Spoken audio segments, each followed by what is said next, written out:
Okay, guys, welcome. Today we're going to talk about the school is killing your kid, the university is killing your kid, the church is killing your kid, the discotheque is killing your kid, the concert is killing your kid. The way the human body works is the body has a system that measures. Every animal on the planet has a system that measures, making sure that it's not going to salt the earth. It's measuring soil health. It's measuring the amount of soil per human. It's measuring the amount of food per human, protein on the hoof inside of your habitation, where you live or where you spend time at. If you get rid of the plants and animals that have their, food on them, living protein, living carbohydrates, if you separate yourself from the soil with concrete, ceramic tile, Clorox, if you sever this relationship and go into a relationship with a water treatment plant instead, you completely cleanse yourself of microorganisms that are doing vital jobs. But for this evolutionary system, the body is going to choose death. It's going to choose to get in the soil. We've done this experiment a bunch of times. Excuse me, guys.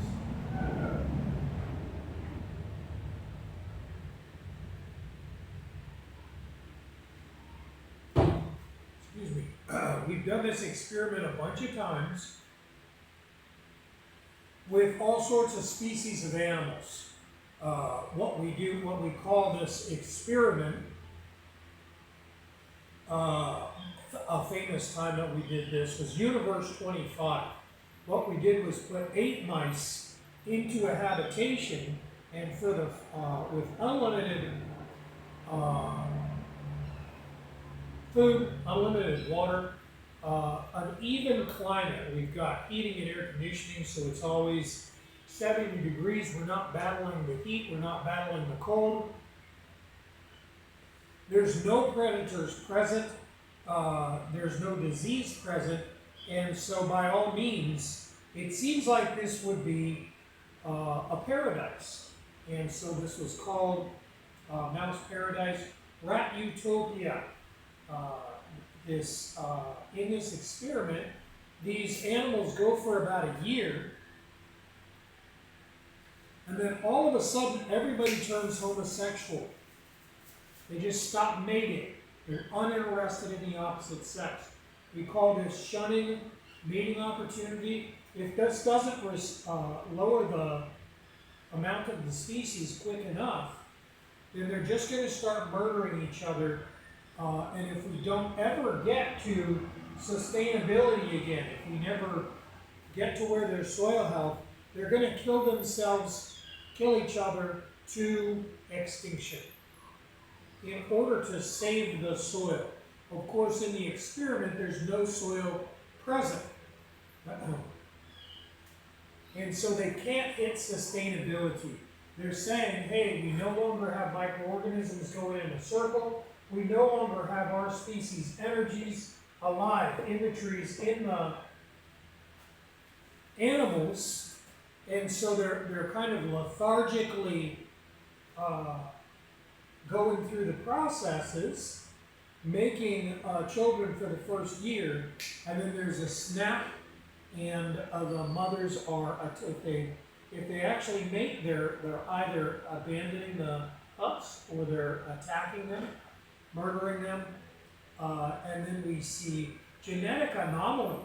We see big ones and little ones, and the little ones walking up to the big ones and just allowing themselves to be raped, murdered, cannibalized, whatever. The need to repair this mathematical situation is more important than the lives of the mice. Now, apply everything I just said to your kid's grade school. We have unlimited food, we have unlimited water, but we have absolutely no soil, no connection to the soil. We have no species-specific energy, not specific to mice, but specific to humans, available for these beautiful children's bodies to measure and say, hey, we have abundance here.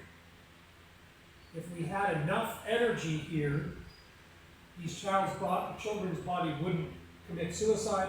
If we had double, these children's body would express their sex as they developed to attract the opposite sex.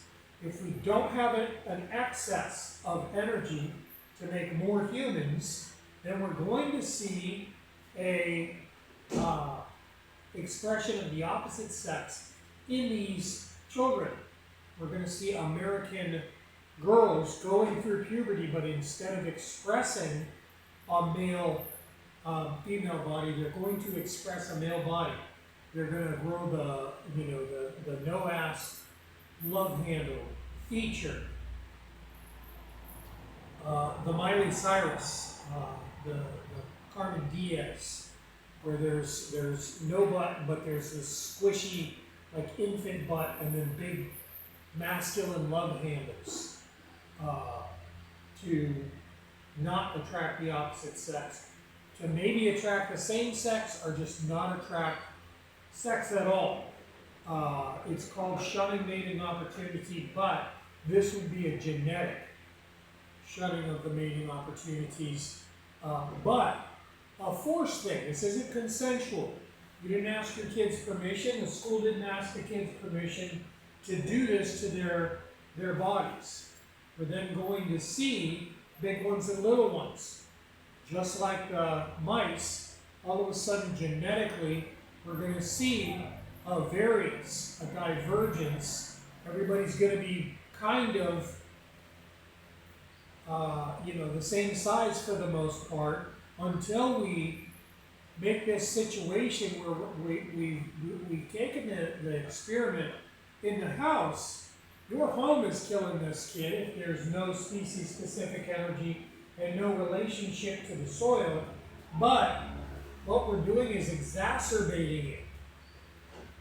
We're just pumping it up to number 10, to number 100, to where these kids' bodies are saying, hey, we have to kill each other now. And so we're going to see genetic divergence. Suddenly we're going to see a bunch of wussies come out, and we're going to see geeks and jocks coming out. We're going to see children that are larger than normal, larger than they normally would be, excessively large, and then we're going to see some smaller ones that have weaker features, and we're going to see this exact same scenario play out as we see in the experiment in this grade school, in this high school, in this university. Your kids in the house, even if you have zero species-specific energy, zero relationship to the soil, you probably have, a bunch of grass or some plants that are making some oxygen. And more than anything, you just don't have a whole bunch of people. So we're not exacerbating this. We're not making this a 911 situation. There's not enough energies here, but there is soil available, and we don't have too many of the species. Now these people are going to go crowd into a small space. Your kid's going to go to a university that has 50,000 people living with more than one student to the dorm, and more than that, you might have shared a bedroom, with a sibling growing up. But here, we've got people sharing rooms, next to people sharing rooms, next to people sharing rooms, next to another set of housing doing the exact same thing. So we're just exacerbating this. We're making the need to kill much higher, the need to shun mating opportunity much higher, we're going to see in the scenario of the home that doesn't really have a lot of species-specific energy. Maybe there's an apple tree next door. Maybe mom's got a little tiny garden, but it's not sufficient. It's not sustainable species-specific energies growing, and so we're going to see kind of lethargy. People that are, more inclined to masturbate. People that are saying, "Hey, dating is super expensive. I just don't have the money to do that right now. I'm a little bit nervous to talk to girls yet, but I'm planning on, changing that. I'm going to go to the gym and get buff, and then I'll get better at talking to girls later on." Now we get to university, and we just got this extreme exacerbation of the mathematics that's causing this. And now all of a sudden this young man is marching in the street with the rest of the students, male students, saying yes means, no means yes, and yes means anal. Even if you consent to sex, I'm going to find a way to rape you. Even if you can consent to normal sex, I'm going to take sex from you that you are not consenting to. They're marching down the street and then saying, "Hey, I don't know what's going on. I thought we were going to be having a lot of sex once we got to school. We just had a march about this. That should have attracted the opposite sex. Hey, come on over here. We're going to rape you no matter if you say yes or no. You're still getting raped, no matter what. Why isn't this working?" And so everybody's in close quarters, masturbating, hanging on socks, so they can say whose turn it is to masturbate in close quarters to the same sex, and then we're slapping high fives and grabbing asses and eating finger foods all day, Hot Pockets out of the community microwave, just ingesting your own and other people's sexual fluids. This is a homosexual, an extreme homosexual thing. We've got Rush, and so people that are not saying, "Hey, I'm a homosexual," are getting naked and fondling dicks and putting things up their ass, because this is part of Rush. This is what you do to get an education. This is just what you do. This is natural. This is what everybody does when they go to college. They start sticking stuff up their butts. My dad did it when he went into this situation. Dad probably did, guys. But Dad probably wasn't feeling like a homosexual before or after this experience. The school is killing your child. The school's mathematics are causing this situation, this need to mate with the same sex, this need to drink to blackout. If your child was being home educated and you still didn't have this big relationship, but you also didn't have this extreme overpopulation, this voice inside of the head would not be saying, "Hey, go give yourself alcohol poisoning, try to die today."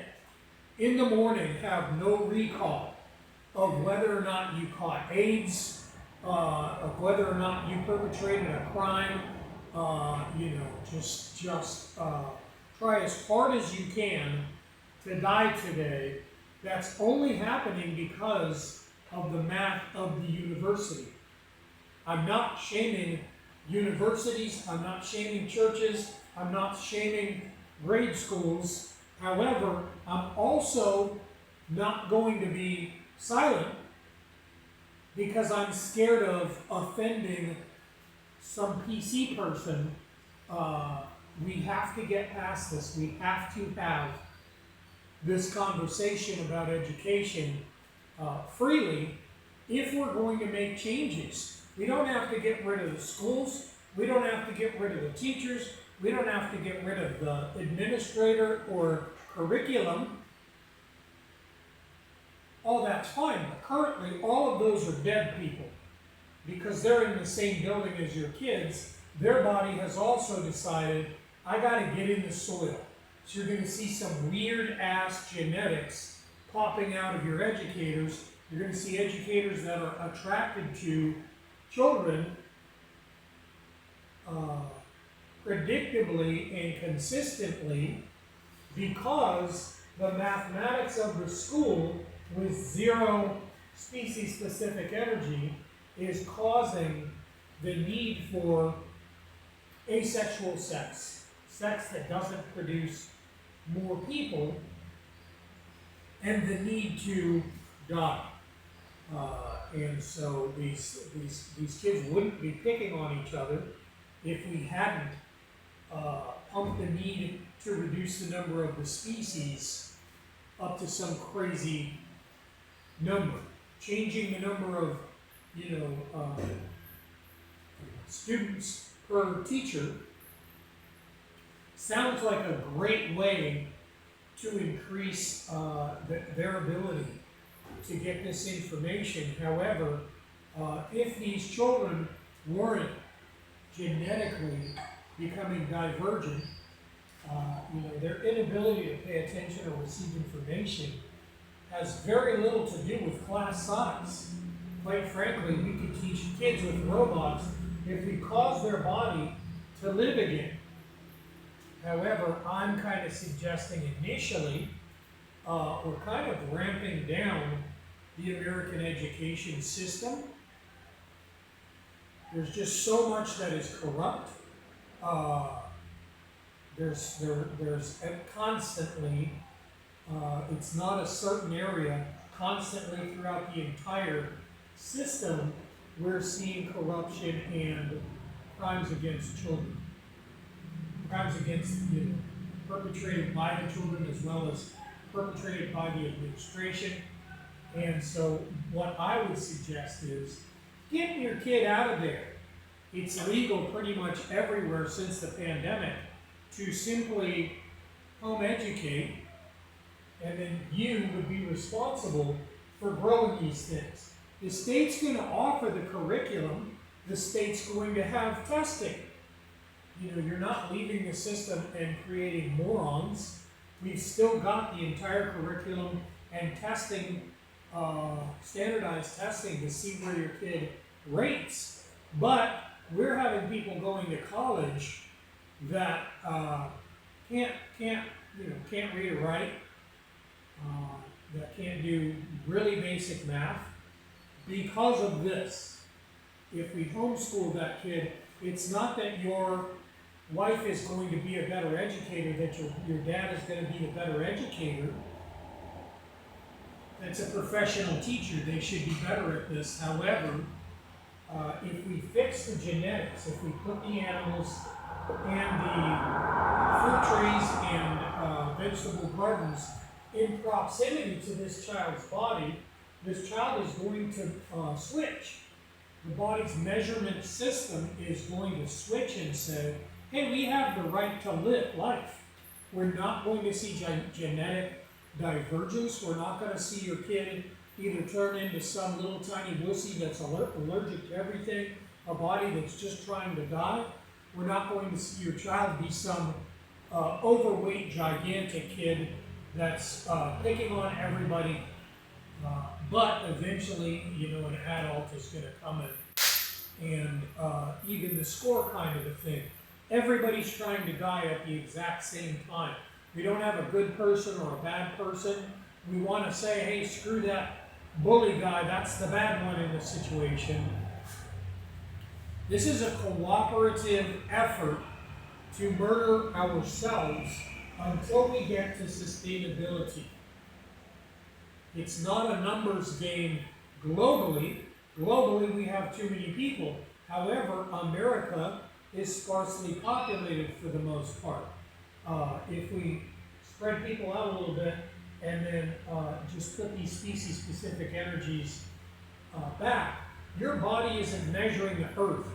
Your body is measuring wherever it's spending time. So when you're at your house, your kid is at your house, your child is at your house, they're measuring the house, they're measuring the yard, they're measuring the space inside of the fence at your house. When they go to the school, they're measuring the school. The body is automatically measuring the school. If they're in a portalet, they're measuring the portalet. We're not going to spend much time in there, and so that's not going to add up to the prime decision. That information is not going to add up to, a big influence overall. The two main spaces being measured, where we're spending the most time, the house and the school, those are going to be the big contributors to this prime decision of whether we need to die and get inside the soil, whether we need to annoy somebody until they physically murder us. Look what you made me do. I swear if you do this one more time, look what you made me do. That's the goal. That's the goal. Making that Dumb and Dumber, what's the most annoying sound in the world? Wah! Making the one sound that just stabs you in the ear over and over and over until you do something nasty. That's the goal, guys. As long as we don't have any of these energies present, as long as the earth is dead, that's the goal, is for your child to die, get in the soil, and repair the soil with their body. There's no bad people. This is philanthropic. This is extremely beautiful if necessary, but if all we've done is made this lifestyle choice where it's illegal for you to grow anything that is taller than 4 inches, or illegal for you to grow some animals to eat. Mind you, don't have to eat the animals necessarily. You eat the animals, they won't be present anymore. If you're not into, killing these animals, then just keep animals. But understand, your cats and your dogs, we've never eaten those things, and so those aren't rating as food. If you're keeping rabbits, you're keeping chickens, if you're growing fish in a big 400-gallon tank outside, that's registering as protein to be eaten. And quite frankly, if you don't want to, actually process a whole animal, fish is a great starter. It's just a great starter. When you buy a fish from the store, it pretty much most of the time looks about the same as a fish that you're going to take out of a tank. You just gotta, make it stop living. Pretty easy way to go. Cleaning a fish isn't like, dismantling a calf or something, a cow or something like that. That's a little bit more personal. I say this because a lot of times these dead humans are very apprehensive to process an animal. If they buy the rotisserie chicken, they're going to eat the breast. They might get that leg off of there, but as soon as they start seeing this as an animal, they're going to kind of get grossed out. So they're not going to get in there and take all those little bits of meat off of there. They're either going to let that go bad or give that to the dog while it's still meat that's able to be processed, because this is going to gross them out. If this was cut up into pieces and it was in a KFC bucket, they'd eat the bucket to the bottom. Well, when this resembles a whole bird, zombies tend to say, hey, I don't want to know that this is a whole animal. And so a great starter. You could grow 3 different kinds of animals at the same time, but if you've got some fish, quite frankly, the fish procreate. And so pretty soon, you're having to clean these filters out twice a day, 3 times a day, and eventually you got to drop this water down and swap the water out, drop the water down to 4 inches or so, and then fill it back up. And if you go, hey man, there's way too many fish, I'm having to do all this work, the fish are unhappy because we've outgrown this tank, then you're just going to take a couple of those guys out of there. And once you have some of that amazing, if it's tilapia, that amazing meat, it's a great way to ease into this new lifestyle. Let's see how we're doing on time. All right. We got a couple of more minutes here, guys. And so, let's just talk about how this system needs to work. Your feces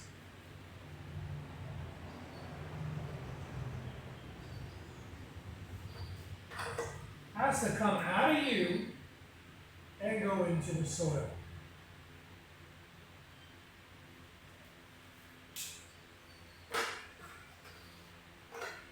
You have 1,000 species of microorganisms living in your tummy, or a living person does anyway, that are making human happiness. They're making Ozempic. They're making Viagra. They're making dopamine, human motivation. They're making endorphins. You're supposed to get a reward when you run. You're saying, hey, I keep trying to run, and I'm not getting a reward. And the doctor's saying, well, just push through. There's a wall. There's a wall. And you've got to push past this wall. That's a load of crap. That's just something that zombies say to each other to sound smart. However, if you've killed all of the microorganisms that lived in your tummy, there's no reason why you would have any endorphins inside of you to express. These microorganisms leave you every time you take a poop. 10 billion, not a little bit, 10 billion leave you. They're still doing the job. There's no gate. There's no process by which they are alerted, hey guys, this particular food is about to exit the body. And so they're eating the food. You don't eat food. Your sustenance comes from the microorganisms. That's why you guys are addicted to sugar, because that's one of the only things that you can just digest. If you're living this life without the microorganisms that are giving you your sustenance, you need stuff that you can immediately absorb. And so, they've got us living on basically 100% carbohydrate. You normally have a microorganism inside of you that's eating complex protein and secreting dopamine, serotonin, endorphins, GLP-1s, human Viagra. If we remove that food, if we remove their food, or if we remove the microorganisms, by reducing the number every day, 10 billion, 10 billion, 10 billion, 10 billion, 10 billion, 10 billion, until you have basically none of these microorganisms inside of you, you cannot do these jobs. There's a microorganism that's making liquid in your joints. There's a microorganism that's making the spinal fluid that your cranium is full of, that your brain is sitting in. Your brain is creating waste. We have to change that fluid out every single day, 100%. If we kill these microorganisms, boom, boom, boom, boom, boom, by pooping, microorganisms and not receiving a new supply, you're not going to change that out. Pretty soon, the only thing you're going to be feeling is anxiety and fear. You're not going to be able to problem solve. You're not going to be able to go out and make $1 million because you've got acid on your brain. You've got garbage floating around in here that's keeping you from excess memory. How this used to work, and the only way this does work, is you poop into the soil. Now, the trees, all the trees and plants, hopefully full of fruit and vegetables specific to our species, they've evolved over billions of years in a symbiotic relationship with us and the animals to turn sunlight into sugar. What the heck? How are they doing that? That's amazing. But they don't even need the sugar. They're going to use a tiny bit of the sugar to attract pollinators so they can make honey, but also carry the pollen from one tree, from a male tree to the female tree. The rest of that they're going to put in the soil. Why, you ask? Because they have evolved in this symbiotic relationship to us and these sweet, sweet microorganisms. The way this works, the poop goes into the soil, the plant puts in the sugar. When soil meets sugar, meets microorganisms, boom, we have a genesis. These guys go on vacation, they take a little cruise, they do some procreating. Everybody loves procreating. Every species on the planet, including microorganisms, are looking for that day off, that week off, and a little bit of something sweet to eat, so that they can do some procreating. 10 billion turn into 10 trillion. They do the same job in the soil that they're doing inside of you, so we're going to see insane soil health with this new wealth of microorganisms. Now, the trees are taking up water.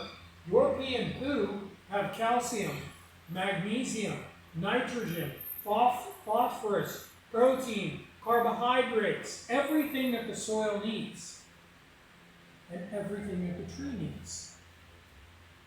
You're buying fertilizer, and it has no microorganisms. You didn't need to buy anything. What the trees need, what the soil needs, is coming out of you.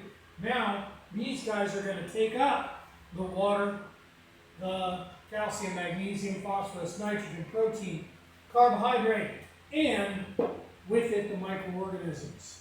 Now, the microorganisms do the same job in the tree that they do inside of you and inside of the soil. So we're going to see this insane health in the plants now.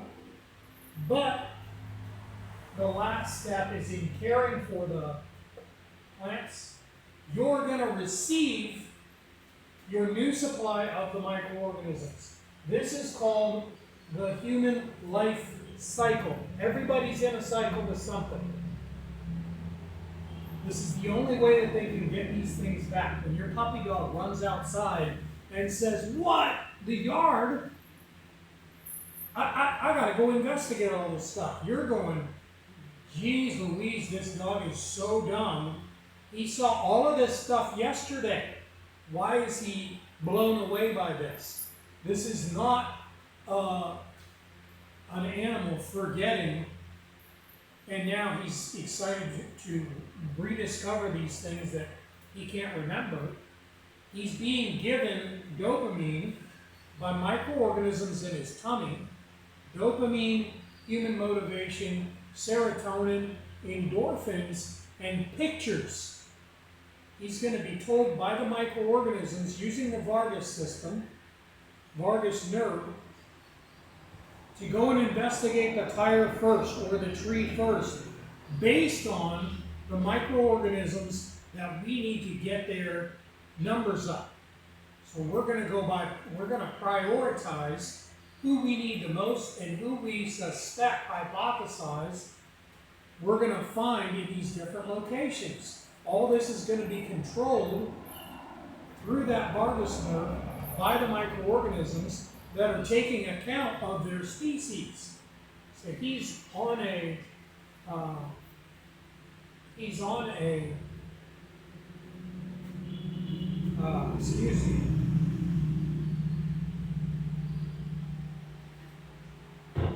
He's on a treasure hunt, guys. He's out there collecting his species that have gotten low by pooping. That's what you're supposed to do. That's what you've become disconnected to by the church and by the billionaires. And all we have to do is remove this barrier and rejoin this life cycle, and our body is going to make a new prime decision to live. Your children's bodies are going to come to life again. Everybody, we've got 341 million zombies, all living the exact same dead lifestyle, separated from these things. But we can just wake everybody up. There's no need for this to happen, and there's nothing stopping us.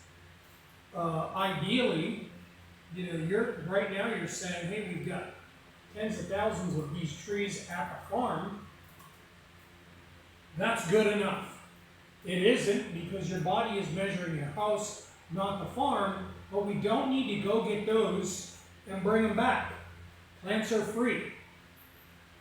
All you have to do is cut a piece off of another plant and plant that. We've got trees. All we have to do is stop throwing our seeds in the garbage, put them in the soil instead.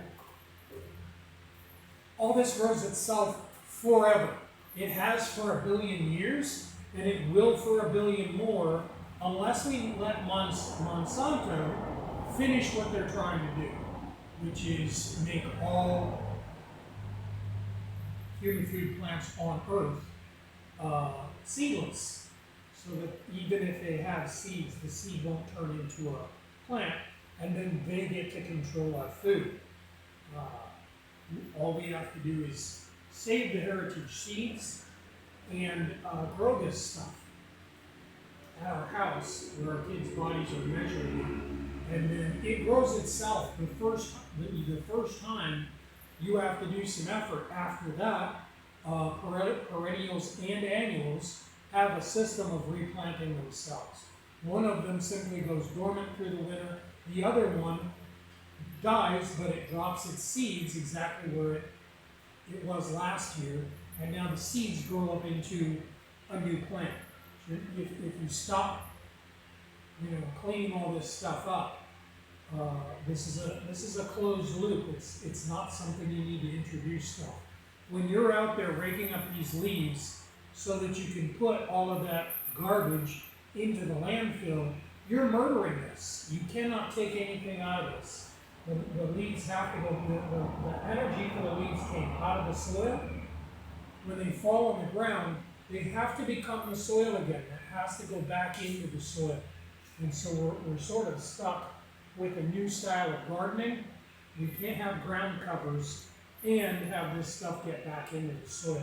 Unless you want to do some weird year-long composting and tease to get these nutrients back in there. You could try to do something like that for sure.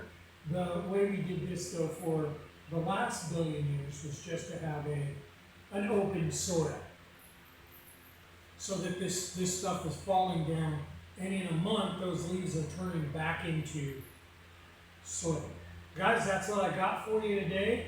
The schools are killing your kids, and we can just fix it.